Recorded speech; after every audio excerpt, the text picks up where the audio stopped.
The phone in my Amalfi Coast hotel room rang at 3:00 a.m. When I answered, a raspy, aristocratic voice didn't say hello. Instead, my brother-in-law's terrifying grandmother whispered, "You're not dead?" In that chilling second, I realized my own family had just buried me alive for profit. I was 28 years old, single, and aggressively ignoring my family. I had booked a 3-week solo trip to Positano, Italy, to escape the suffocating aftermath of my older sister's wedding. My sister, Beatrice, had always been the golden child. She was the pageant winner, the valedictorian, the one who married into old money. Her husband, Arthur Hastings, came from a formidable Boston family whose wealth was only eclipsed by their arrogance. At the top of the Hastings food chain was Mildred, Arthur's 82-year-old grandmother. Mildred was a woman made of titanium and unfiltered gin. She possessed a terrifying level of intuition and an utter disdain for her grandson, Arthur, whom she frequently referred to as a leech in a tailored suit. At Beatrice and Arthur's wedding 6 months prior, Mildred had cornered me by the ice sculpture, looked me up and down, and said, "You're the only one in this family with a spine. Don't let them break it." I had laughed it off then. I wasn't laughing now. It was my second week in Italy. I had explicitly told my family I was doing a digital detox. My phone was off, buried at the bottom of my suitcase. I spent my days eating pasta, swimming in the Tyrrhenian Sea, and trying to forget that I had drained my savings to be here. When the analog phone on my bedside table screamed into the pitch-black room, my heart hammered against my ribs. It was 3:00 a.m. A call at this hour meant tragedy. A parent had a heart attack. A house burned down. I fumbled for the receiver. "Hello?" "Chloe." The voice wasn't my mother's, nor was it Beatrice's. It was sharp, crackling with transatlantic static, but unmistakably commanding.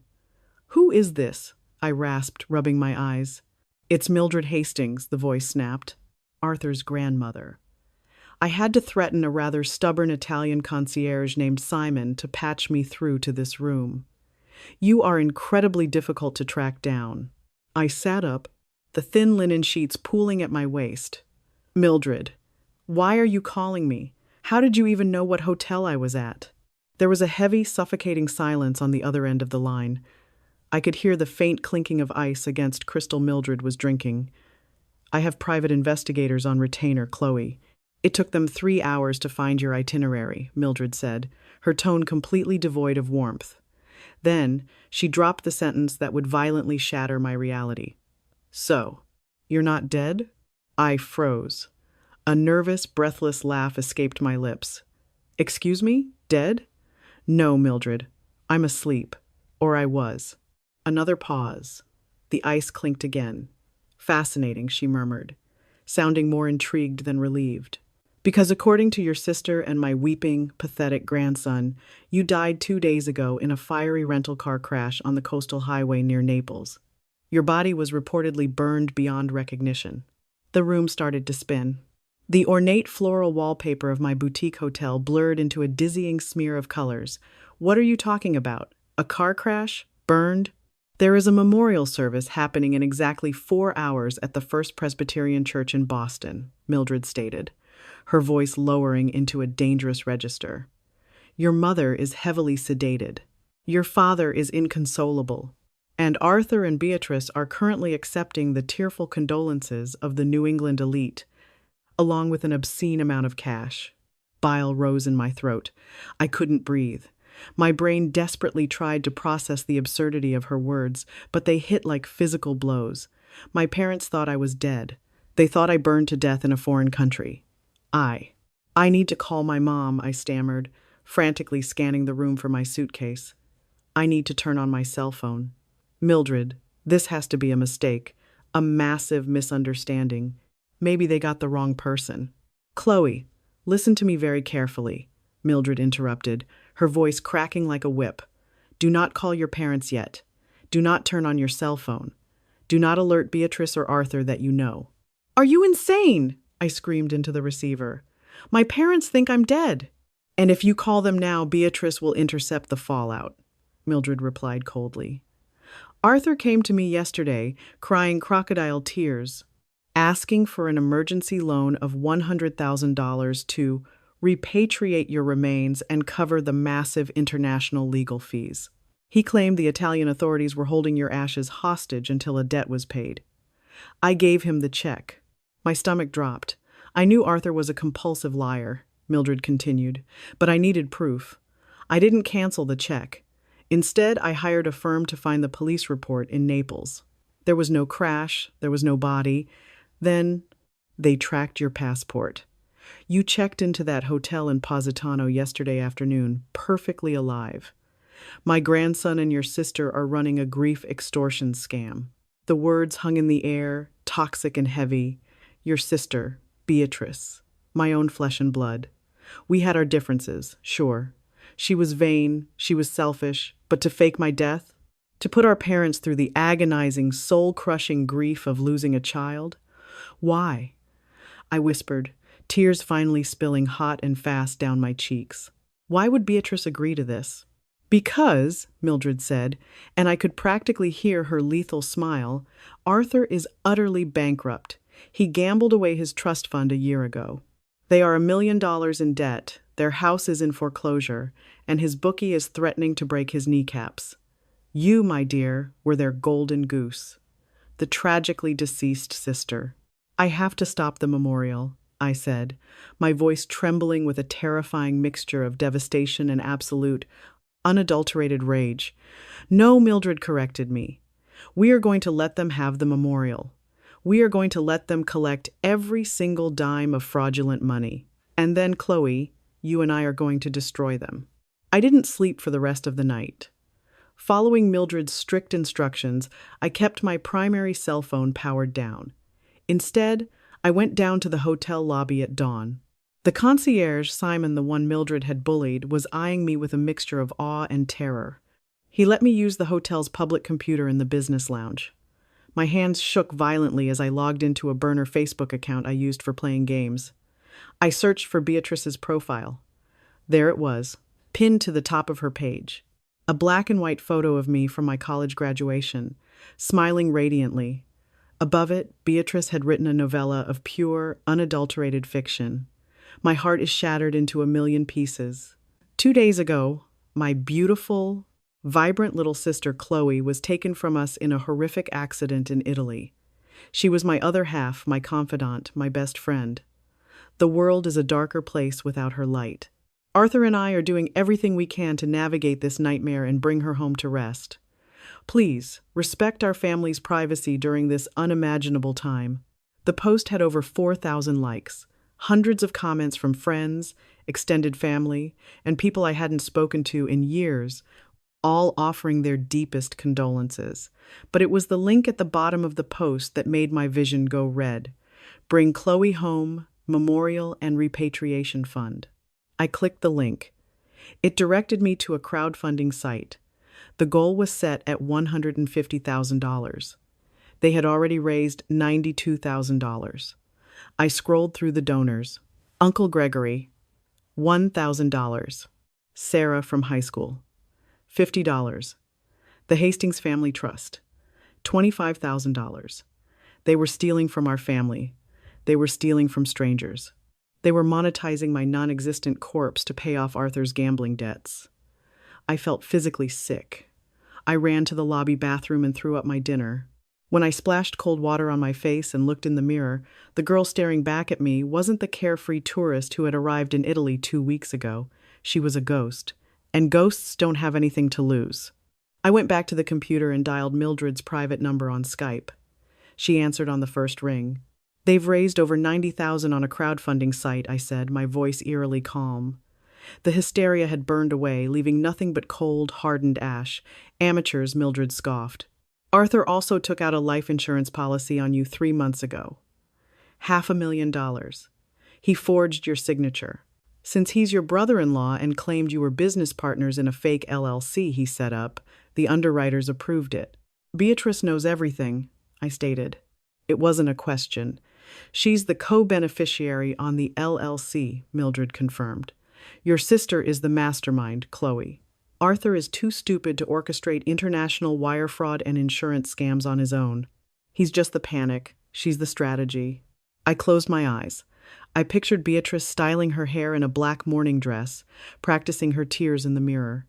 I pictured my mother, frail and sobbing, holding a framed picture of me. That was the unforgivable sin. The money was gross, but torturing our parents? That required a level of sociopathy I never knew my sister possessed. "What's the plan, Mildred?" I asked.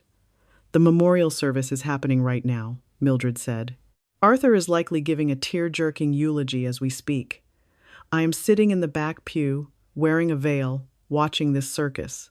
Tomorrow, the life insurance company is sending an investigator to the house to verify the foreign death certificate Arthur magically procured, likely bought from a corrupt official in Naples. If I show up, they go to prison for fraud," I said. "Prison is too good for them," Mildred replied, her voice dropping to a vicious purr. "If they just go to prison, Arthur's father will hire high-powered lawyers, claim temporary insanity, and bail them out. No, we need to publicly execute them, socially, financially, irreversibly." "How?" "You are flying back to Boston tonight, first class." "I've already arranged the ticket," Mildred instructed. "You will land tomorrow morning. Arthur and Beatrice are hosting an exclusive celebration of life reception at their country club tomorrow evening. The insurance investigator, their creditors, my entire family, and all the high society fools they scammed will be there." "You want me to crash my own wake?" I said, a dark smile finally pulling at the corners of my mouth. "I want you to rise from the grave and drag them down into it," Mildred corrected. "I have wired $10,000 to an account in your name for expenses. By address." Something striking. Ghost should look fabulous. I hung up the call. I walked out of the business lounge, the morning Italian sun hitting my face. I wasn't dead. But the sister Beatrice used to have, she was gone forever. I went to my room, packed my bags, and pulled my cell phone from the bottom of my suitcase. I didn't turn it on yet. I couldn't risk the flood of messages from my grieving parents breaking my resolve. I had to stay angry. I had to stay cold. On my way to the airport in Naples, I stopped at a high-end boutique. If I was going to attend my own funeral reception, I was going to follow Mildred's advice. I bought a perfectly tailored, blood-red silk dress. As the plane lifted off the runway, ascending into the clouds toward Boston, I stared out the window. Arthur and Beatrice thought they had pulled off the perfect crime. They thought I was a naive little sister who would stay off the grid just long enough for the checks to clear. They forgot one crucial detail. Karma isn't a cosmic force. Sometimes, karma is an 82-year-old billionaire and a very angry sister in a red dress. I landed at Boston Logan International Airport under a heavy, bruised sky. Rain lashed against the terminal windows, a fitting, pathetic fallacy for the emotional hurricane I was about to unleash. I bypassed baggage claim. I had nothing but my carry-on and the blood-red silk dress meticulously folded inside it. As I stepped out into the arrivals area, a sleek, black Maybach was idling at the curb. The tinted window rolled down, revealing the piercing, steel-gray eyes of Mildred Hastings. She looked exactly as she had at the wedding, impeccably dressed in a tailored Chanel suit, her silver hair styled into an immovable bob, radiating an aura of absolute authority. "Get in, Chloe," she commanded. "We have a funeral to ruin." I slid into the plush leather interior. The silence in the car was thick, broken only by the rhythmic thumping of the windshield wipers. Mildred handed me a thick manila folder. "Review this," she said, tapping the heavy cardstock. "Knowledge is the sharpest knife in the drawer, and I want you wielding a machete tonight." I opened the folder. It was a masterclass in forensic accounting and private investigation. Mildred hadn't just uncovered Arthur and Beatrice's lies, she had weaponized them. There was a copy of the forged Italian death certificate, signed by a fictitious Dr. Giovanni Rossi. There were transcripts of Arthur's frantic phone calls to his bookie, a ruthless local debt collector named Silas Montgomery, promising him a massive payout by the end of the week. And then there was the piece de resistance, the life insurance policy. "They forged my signature," I whispered, tracing the shaky ink on the dotted line. "And they used a corrupt notary public named Gregory Higgins to stamp it," Mildred added, sipping from a crystal tumbler of sparkling water. "Mr. Higgins is currently sitting in a windowless room with Detective Reynolds of the Boston Police Department's Fraud Division. He sang like a canary to avoid jail time. He confessed that your sister paid him $5,000 in cash to backdate the stamp. I stared at the paperwork, a fresh wave of nausea washing over me. What about my parents? Mildred, they are suffering. Every second I wait is another second they are in agony. It feels cruel. Mildred's expression softened, just a fraction. For a fleeting moment, the titanium exterior cracked, revealing a grandmother who knew the bitter sting of familial betrayal. Chloe, if you call them now, your mother will immediately call Beatrice. It is human nature. She will demand answers. The moment Beatrice realizes the gig is up, she and Arthur will transfer the GoFundMe money to an offshore account, destroy the laptops, and catch the first flight to a non-extradition country. Your parents will be left bankrupt, emotionally devastated, and tied to a federal fraud investigation. To save them, you must let them grieve for exactly 6 more hours. I swallowed the lump in my throat and nodded. She was right. The tumor had to be excised completely, roots and all. We arrived at the Hastings estate in Beacon Hill to prepare. Mildred had assembled a small army.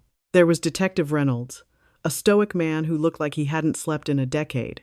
Charles Hastings, Arthur's estranged uncle, and the executor of the family trust, and a representative from the life insurance company, a sharp-eyed woman named Margaret.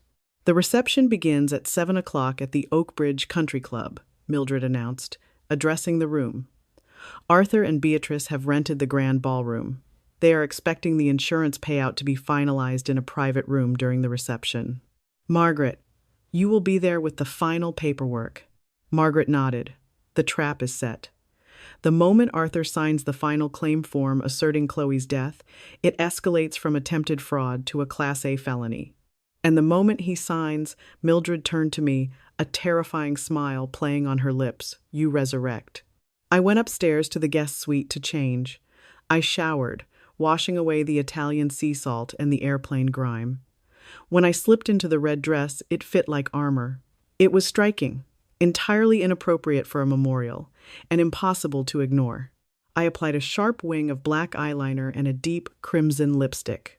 The girl staring back at me in the mirror was no longer the naive sister who had funded Beatrice's lifestyle. She was the executioner. At 6:30 p.m., we descended upon the Oakbridge Country Club. The country club was suffocatingly opulent. The scent of thousands of white lilies, my supposed favorite flower, though I actually preferred sunflowers, hung heavy in the air. We entered through the service elevators to avoid the main lobby. Mildred had bought off the club manager, ensuring our presence was kept entirely off the books until the final moment. I stood in a darkened antechamber overlooking the grand ballroom. Through the slightly parted double doors, I could see them. My parents were sitting in the front row.